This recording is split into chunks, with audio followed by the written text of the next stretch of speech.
উত্তর কোরিয়ার বিপক্ষে বড় ব্যবধানে হারের পরও নারী এশিয়ান কাপ ফুটবলের পরের রাউন্ডে যাওয়ার ব্যাপারে আশাবাদী বাংলাদেশ অধিনায়ক আফিদা খন্দকার। ম্যাচ পরবর্তী সংবাদ সম্মেলনে দলের কোচ পিটার বাটলার বললেন, মেয়েরা তাদের সর্বোচ্চ প্রচেষ্টা অব্যাহত রেখেছেন, সেটাই ইতিবাচক বিষয়। প্রথমবারের মতো নারী এশিয়ান কাপ ফুটবলের মঞ্চে বাংলাদেশ। অভিজ্ঞতা আর অনুশীলন সব দিক থেকেই অনেক পিছিয়ে থাকা একটা দল, যারা শুধু মানসিক শক্তির বলে এশিয়ার রাঘব বোয়ালদের বিপক্ষে গ্রহণ করেছে চ্যালেঞ্জ।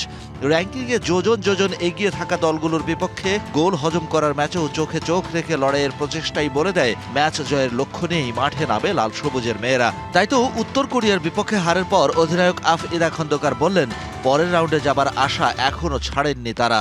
আমরা ভালো খেলবো, ফাইট করব, আমরা সেটাই করার চেষ্টা করছি। আমরা অবশ্যই চেষ্টা করব যাতে পরের রাউন্ডে যাওয়ার। উজবেকিস্তান ম্যাচ আছে এখন আমাদের হাতে, ইনশাল্লাহ ভালো কিছু হবে, ইনশাল্লাহ আমরা ভালো কিছু করতে পারবো।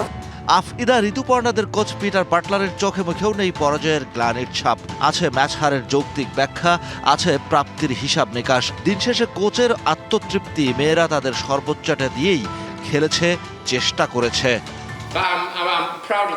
আপনি হয়তো ভেবেও দেখেননি, যাদের সাথে আমরা খেলছি প্রথমার্ধেই 4-5-0 গোলে এগিয়ে থাকার কথা তাদের, কিন্তু তারা সেটা পারছে না, কারণ আমাদের মেয়েরা চেষ্টা করেছে তাদের সাধ্যমতো। আপনাকে মানতেই হবে আমরা যথেষ্ট ভালো দল না। এবং বিকাশ পেমেন্টে 10,000 টাকার বেশি অফার, শপিং চলছে তো। আমরা সেই মানের অনুশীলনও করতে পারিনি।